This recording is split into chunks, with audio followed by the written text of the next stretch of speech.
from overseas. I'm your host Faraz Darvesh. Today I'm wearing a national Pakistani dress, kurta shalwar and a coat on top. Mainly because we just passed the 14th of August, Pakistan's Independence Day. So, happy Independence Day to all the fellow Pakistanis out there. I got several different topics with me on the table, and I didn't want to, but I have to start with an unfortunate news which is coming out of Barcelona, and it is about a terrorist attack that has just happened earlier today, and 13 to 15 people have been reportedly killed in this attack. We are all fed up. I am fed up. I want to, have this ISIS eliminated. We want to have this extremism eliminated. I, as a Muslim, and our team as a Muslim, we are the super victim of groups like ISIS. And it is unfortunate that it looks like the number of terrorist attacks have not been reducing. They keep on happening over and over. So we'll take a deep dive to see what is next, what could be done, what should the policy needs to be changed. And then we'll discuss the political chaos in Pakistan. Former Prime Minister Nawaz Sharif, who is also the head of the largest political party, PMLN, has been disqualified, and he's no longer a Prime Minister, but he's been rallying all across Pakistan, and he's been making some questionable statements against the judiciary, because judiciary has disqualified him, and now he's speaking vocally against the judiciary and their verdict. Is it good for democracy? Is it bad for democracy? And then in the end, we'll discuss the unfortunate news coming out of Charlottesville, Virginia, and we'll take a deep dive of what is happening there. Where could this chaos lead towards? Misbah, I have with me Misbah Azam and Ali Cemendtaur. Misbah, thank you for joining. Barcelona, unfortunate incident, and it's keep on happening. This is not the first time it happened in Spain. Spain has been the victim. Europe has been the victim. West has been the victim. Muslim world itself has been the victim of these terrorist attacks. How do you see this? Well, that is the thing that it is true that the ISIS, actually the network is pretty much broken, but there are a lot of people who follow their ideology, right. They are sympathetic to their ideology. They do it on an individual basis, because you see it that those sophistication on attacks is kind of reduced. Now they just take the car and hit, which is a very dangerous thing. Now any government, how they can control this thing, everybody drives car, and somebody crazy like that and going and hitting innocent So people. what should there be policy? What should be done in the ISIS strongholds? Well, ISIS strongholds are constantly attacked. As you see in Mosul, they have a big attack there, and there is a big damage to ISIS. But problem is that as long as these sleeper sleeper cells and ideologues, and besides that, those countries like Afghanistan and these countries, Iraq, as long as they are not fully stabilized, this thing is very difficult to stop, because see, now they are growing in Afghanistan also, Recently they attacked on Pakistan in Quetta, just 5-6 days ago, and so many people died there also. So it is an international phenomenon now, and everybody has to join hand and fight against it. How do you see this? What is next? Yeah, so I am not sure, Faraz, what kind of journalism are you now demonstrating that up till now no arrest has been made, and you are already blaming ISIS and individual lone wolves and this and that. So this is what media has been reporting, that ISIS has claimed responsibility. I'm not quoting just on my own. I'm just quoting the mainstream media newspapers. Okay. That is, I saw that mention. I did not read it through about how they claimed responsibility. But the main thing is this, that we saw similar incident here in Virginia that you mentioned. Somebody just took the cars, mowed people. And that was obviously not a Muslim terrorist.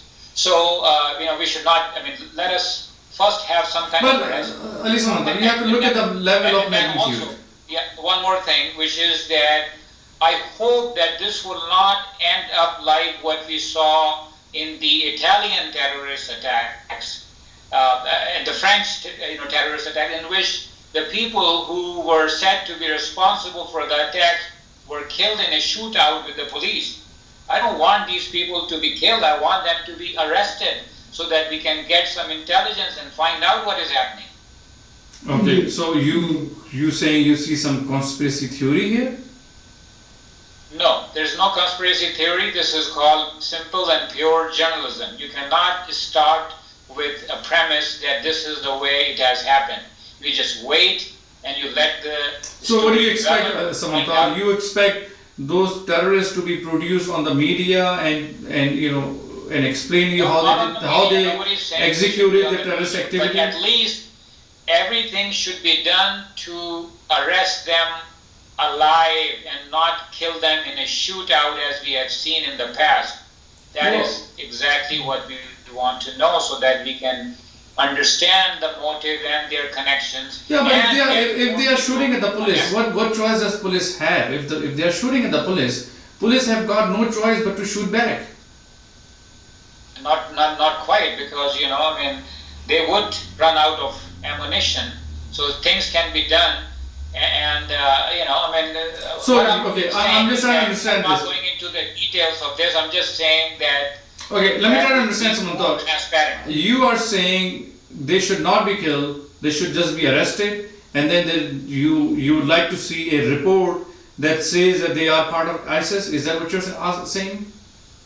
What I'm saying is this, that if there is somebody who is arrested alive, we can hear from that person directly, and then go and hopefully the connections that would be produced after the confession, we would arrest many more people and hopefully thwart such attacks that might take place in the future. So that is the way to go. Cemendtaur, let me ask you this. Do you think there needs to be a policy shift or a policy change at a global level? About what? In dealing with these terrorist cells? No, I mean, the thing is this, that we have seen this kind of behavior from the police all over the world. You know, because the police is under stress, they have to arrest somebody.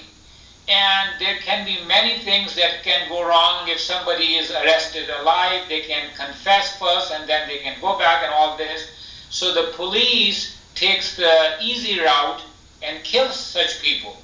And what I'm saying is that in these cases, terrorist attacks, that is not the way to go. Okay. Yeah, but in these type of cases, you know, like taking the truck and killing people, police doesn't shoot. You know, they do arrest. Last time, probably in Germany, whatever, they do arrest. And most of these people are not attached to any. They are just ideologues of, and they just accept it. I mean, there is nothing hidden here. You know that we have to just really dig and. And police doesn't go shoot for no reason. Right. So let me take a shift from this topic.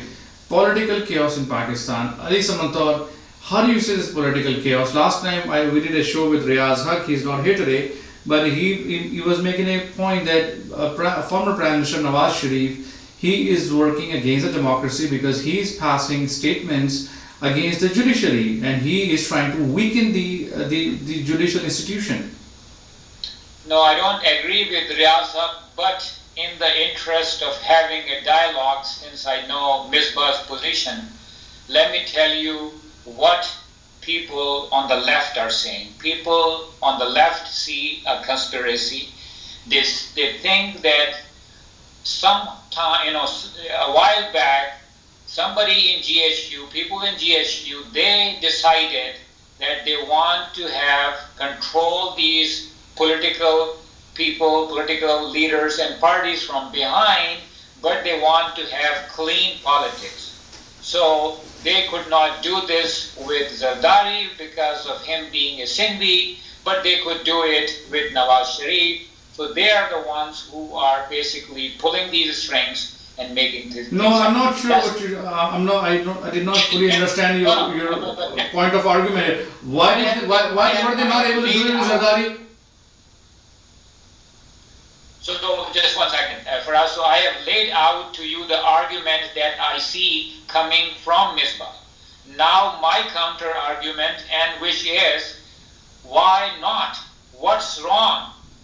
do we really, in our heart of heart, do we really believe that Nawaz Sharif is squeaky clean? Is that what we have to believe? Do we have to believe that Zardari is not correct, that he, from a very small-time landlord, how he became a billionaire, that there is nothing, no foul play in there? So I think that even if this conspiracy theory is correct, and indeed there are forces behind the scene who are orchestrating the whole thing, still I don't have any problems with this. Let it be. Okay, so basically you're saying justice is being served. I think that justice has not been served in a very nice manner, but still I don't have much sympathy. You still see there is a progress, basically. Yes, I see it as a progress. Okay. Misbah. Yeah, let us not talk about who is right or who is wrong here. I mean, the thing is that when the verdicts come, verdict doesn't come for one person. Either Supreme Court just say this is where we just created this verdict just for one person and that's gone. But we have to see it, what happened in the future. Okay, Cemendtaur quoted me and he quoted me with the liberal people. It's not liberal people. I'm talking about Rashid Rizvi. He is a Supreme Court Bar Association. Sayyid Zafar Ali Shah. Kamran Murtaza, ex-Supreme Court Bar Association. Zahid Jamil, financial barrister in the financial issues he did. Asma Jahangir. Then Babar Sattar. Then Salman Akram Raja, then Abid Hassan Manto, These are the experts. There are plenty of lawyers, Misbah, Tizaz Ahsan, Naeem Bukhari, and so many they more are of them. all connected to the political parties. I am talking about, Tizaz Ahsan is what? He's an independent lawyer. He's a People's Party leader. Naeem Bukhari, who is Naeem Bukhari? Who is Uwais? Ahmad Uwais, and he's also a PTI leader. Even today, Abid Hassan Manto quoted this thing to Hamid Mir. Ahmad Uwais, he made a comment, and when he was asked to Abid Hassan Manto said, well, why should I even believe him? He's a party leader. I mean, why should I say that? Sure, he would say that. No, okay. Let's look from their point of view. These 5-6 people. I'm sure there are other ones who are not. What is their point of view? See, their point of view is that there are a couple of things. There were 3 different things in this verdict. One is his disqualification. Second, sending the whole thing to the NAB. Third is the monitoring. They believe that sending to the NAB is the only one which has no controversy. It should have done, and they did that. So that's good. First one, the way they gave the verdict, they used the Black's Law Dictionary. And a lot of people say Imran Khan's credit and this is that. It is not Imran Khan's credit because his petition was virtually thrown out. They say that we could not find anything about it. But what they did, they found a Black's Law Dictionary. So their point is that when Pakistani law is there, how they can take Black's Law Dictionary. Okay, now, another issue is that with this type of definition, which judges give, that all the parliamentarian women who are married, who have this haq meher, which is a prenuptial agreement. Okay, so they should all be thrown out according to this thing. So whenever you see any verdict, you don't see that Nawaz Sharif did this, so it is good to him. And I don't see that way. I see it in the long run. If this verdict was against Imran Khan, would you still support it? No. I don't care against whom. This verdict coming from Supreme Court, I don't even care against Let me ask you this. Now this verdict has been passed, right? It's been released. Former Prime Minister Nawaz Sharif has been disqualified. Now, is he justified in making statements against the institution? No. Okay, see, that is different issue now you are talking. Now there's nothing to do with the verdict. Yeah. He is making. The verdict has been made. You and I can go back and we can argue, and but this is history now. It's not history because it has to. Even Don gave the editorial on that. They should be. Don asked the Supreme Court Chief Justice to kindly form a 17 bench, full bench, and then review this thing. So Okay. that is different.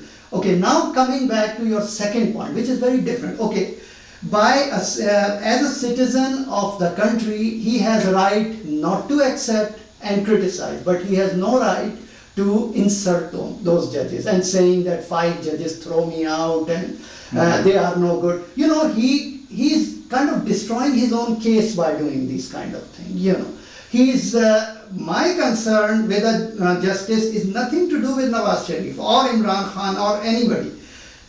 I have a concern about this type of verdict which will stay there for very long time, and very similar thing these 7-8 people I take name, they said that.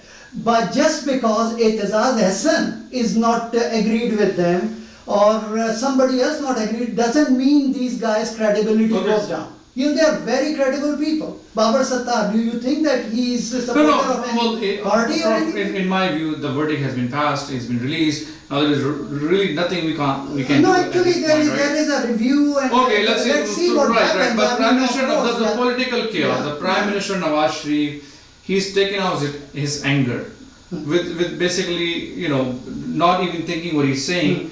And is he justified in doing all of this? Well, okay, there are a couple of things. There is a law stuff, and then there is your political stuff. Law stuff, the time verdict came, just 15 minutes later he resigned, before even notification was given. So he did that part. Then he has to keep his party intact. He has to do something. But that does not justify he started taking the name of the judges. He could say that, well, I do not agree with Supreme Court decision. Right, okay. He could say that without any problem. Okay. But he doesn't have to say 5 judges took my vote and this is wrong. Okay, Cemendtaur, what do you have to say on this? Prime Minister, go ahead. I agree with partly that was very nice of him that as soon as the verdict was given, he resigned. But whatever he has been saying, that can probably make him go to the court again against in a contempt of court case. So let's see how this plays out. And it is not very beneficial for him to make such statements, but he is justified to think that there is foul play, that something else was happening behind the scenes. I mean, who would blame him? Yeah, This is just natural. So is democracy under threat in your view? No, why is the democracy under threat? We just saw that his party just got their own prime minister, this Hagan Abbasi. So that is, everything is fine as far as, this one person was disqualified. Was a big deal, right? Still happening. Misbah, it's a transition to democracy. No, democracy has nothing to do with it. Democracy is, you see, as Ali said, as Cemendtaur said, that, it was a, very peaceful transfer of power. Right. But saying that it is nothing, no problem with that, I have concern about that statement. I have a problem with this verdict. This verdict, if court would not clarify all these points, if they cannot satisfy those strong voices, this verdict will stay there as a very painful era in the history and nobody accepts it. What happened to Bhutto? Why Bhutto was considered the judicially murdered? Because of the same reason, that he was not given, the judiciary created things for him, That time, of course, it was martial law. Maulvi Mushtaq, we know That's is correct. right. People like Maulvi Mushtaq were in the judiciary. Even Anwarullah, they call, they talk to Who have had Ziaullah and personal all that. issues Yes, that's true. with Bhutto. So, But the thing is that these are very important things. It will be hurting Pakistan's future accountability processes if these things are not clarified. There are these voices who are very authentic voices. They will not be going to be keep quiet. And I'm talking about even Dawn wrote the article. This is big thing, it is not an opinion. It is Dawn editorial. Right. So, Cemendtaur, going over to the Charlottesville, Virginia, how do you see this? What is happening there? So let's first discuss a little background. The background is the American Civil War, in which the South fought against the North, or North fought, both North and South fought, because the South wanted to keep the institution of slavery, and the North wanted to abolish it. The North won, South was defeated. Now there are people living in those southern states who think that their heroes who fought in that army, they have a right to have the statues of those heroes intact. And other people think that those people who were fighting in the Confederate Army against the North, basically they were racist people because they wanted to keep the slavery alive. So now, in this incident, there were people who were gathered to protest against the removal of statues of Confederate heroes, and the other people came to resist and say that no, it's okay to remove these statues because they are not our heroes, they are the people who were for slavery. And then somebody did a little terrorist attack, and several people got killed. But what is happening is that Trump thinks that both sides have to be blamed in this incident. He thinks that people who were saying that these statues should be left intact, they are, they obviously, most people think that they have to be blamed because this terrorist attack happened in the other camp, where the other people, anti-protesters, which were basically, so that is what is disappointing coming from the office of the president. Misbah. Yeah, actually, Cemendtaur gave a very good background on that. I don't have to go over that. But the thing is that see, history is gone. It's a past, okay? It was good or bad. If some people have some attachment, I would say why you have to remove it or something like that. The second thing is that, okay, fine, if this is a democracy we live in, if more people say we have to remove, they were removed, and people were protesting, well, they had right to protest against it.